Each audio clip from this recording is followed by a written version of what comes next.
In my experience, the greatest, pain, more or less, would have been of course, the Jim Crow laws. And there's others that possibly may be able to articulate this a little better than I, but each state began to become an entity within itself, especially in the South, and they created laws that were contrary to the federal laws that would have protected the rights of African Americans. And so there's still laws that were present to ensure the no upward mobility for African Americans. They were promised, was it 40 acres and a mule? Well, not if you were African American. So, therefore, land which was precious, and of course, most wealth begins with land, especially of that day. If you're not able to buy land, and if you did have land, there's a good chances it would be taken from you. You had great problems in accumulating wealth. So the Jim Crow laws, right after the Emancipation Proclamation, unquestionably challenged this nation to do what the Founding Fathers received the revelation to do in order to make it a great nation. Declaration of Independence says we hold these truths to be self-evident. What truth do you hold to be self-evident? That all mankind was created equal, endowed by the Creator with certain unalienable rights, can't take them away. Life, among these are life, liberty, and the pursuit of happiness. America never held that truth. But the Founding Fathers received revelation. Revelation never meets you where you're at. You're to ascend to the pinnacle of that revelation, like Moses receiving the law. Okay, we got the law now. Now we have to ascend. We have to move from where we're at and begin to embrace this law. The Founding Fathers, the major constructors of the Constitution, John Adams, Benjamin Franklin, and Thomas Jefferson. Thomas Jefferson did not hold that truth. Washington did not hold that truth. God was saying, fellas, if you can get the nation to hold this truth and your laws reflect it, I'll make this the greatest nation ever on this planet. We've never held it. Even now, there were those, it's just like Abraham and Lot. Abraham says, is there 50 righteous? Is there 45? Is there 30?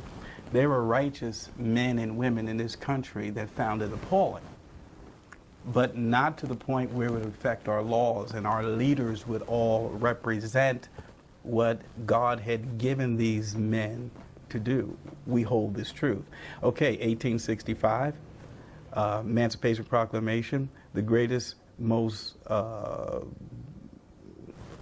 I would say, the most painful war this country has ever fought was the Civil War. What was it over? We hold these truths. North said yes, South said no. Right after that, you went right into the Jim Crow laws, where 1963, Dr. King goes to the Lincoln Memorial and says, America has become a schizophrenic nation. Why? Simply because it says that we hold these truths to be self-evident. You had men fight on foreign shores for other people's rights, and when they got back home, they couldn't ride in the front of the bus. We never held the truth. And so now it's 1965. You have the first Civil Rights Amendment, which is another story I don't want to feel like getting into right now, but you have the amendment. Okay, we're going to begin to undo the Jim Crow laws. It's shortly right after that, you have, I think it's Denver in 68, come up with the first laws where you can actually mutilate and kill a child in the womb by law. It's either Colorado or New York that became the first states. Soon as it looks like you're getting ready to get it together to hold this truth, there's always a mutation of some sort of evil to represent, no, you don't hold this truth. And so 1973, you had Roe versus Wade. And now it's federally, it's across the board. My point is this: the pro-life movement is the only movement in America that demands that this nation hold this truth. And when we do, we will be the place that Dr. King, I believe, saw in 1963, where Mississippi becomes an oasis of truth. Dr. King said, oh, Mississippi will be an oasis of truth one day. He said the sons of former slaves will sit at the table of the sons of former slaveholders. He said that his daughter, his 4 little children would live in a world, would not be judged by the color of their skin, by the content of their character.